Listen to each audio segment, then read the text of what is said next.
Hey there, old guy back again. Hope you're having an awesome day. Thanks for tuning in. Today's video is going to be about using this wood grain filler on the Les Paul kit. So let's get to it and I'll show you how it goes. Time to start filling the mahogany on the back of the guitar.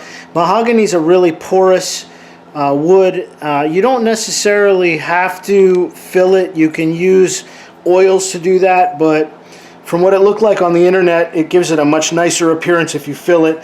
So I'm going to be using some StewMac water-based grain filler.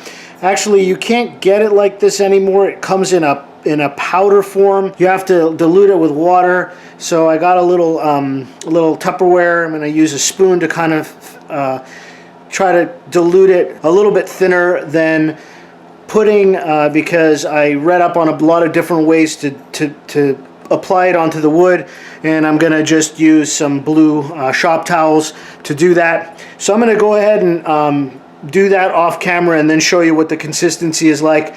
I cleaned the guitar thoroughly today.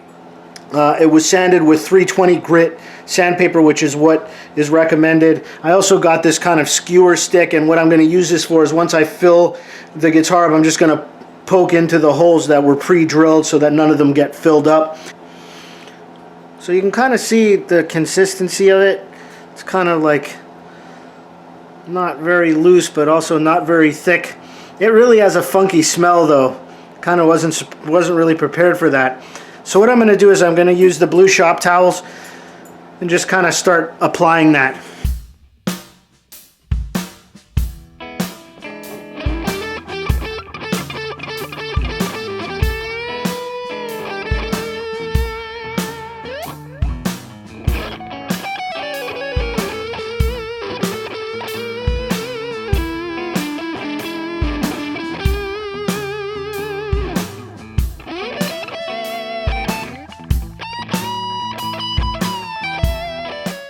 So that's kind of what it looks like now. I'm going to basically just cover the rest of the guitar. I don't want to bore you with this.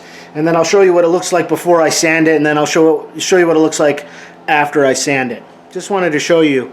I used 2 teaspoons of the filler and did what I did with the water. I finished the whole guitar and there is a ton of it left over. So it's really sparsely used. I think I actually put it on a little too thickly, to be honest. You can see it's kind of all darkened now. One cool thing is it is water based, so it cleans up really easily. You can see the sides. It's still drying a little bit, so what I'm going to do is I'm going to let it completely dry. They say it only takes a couple of hours, so I'll see how long that takes to completely dry, and then I have to sand it. You're not going to really see the way it filled the grain and what it really looks like until I start putting the tongue oil on it, which will be the next segment.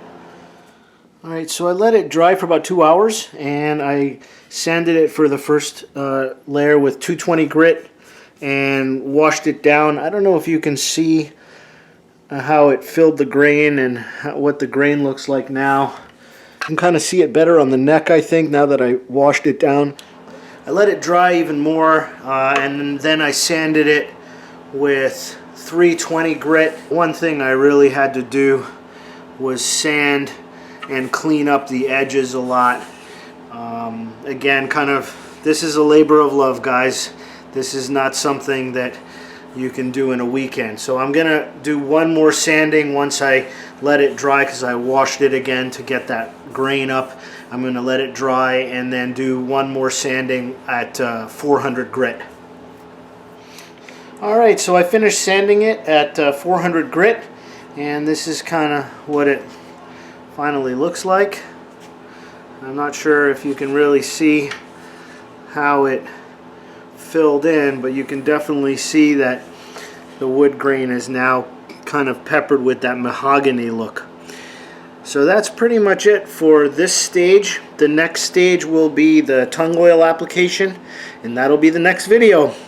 I hope you enjoyed this short tutorial on how to use wood grain filler. If you did, please go ahead and give me the thumbs up like. If you like what the channel has to offer, please go ahead and subscribe. That'd be awesome.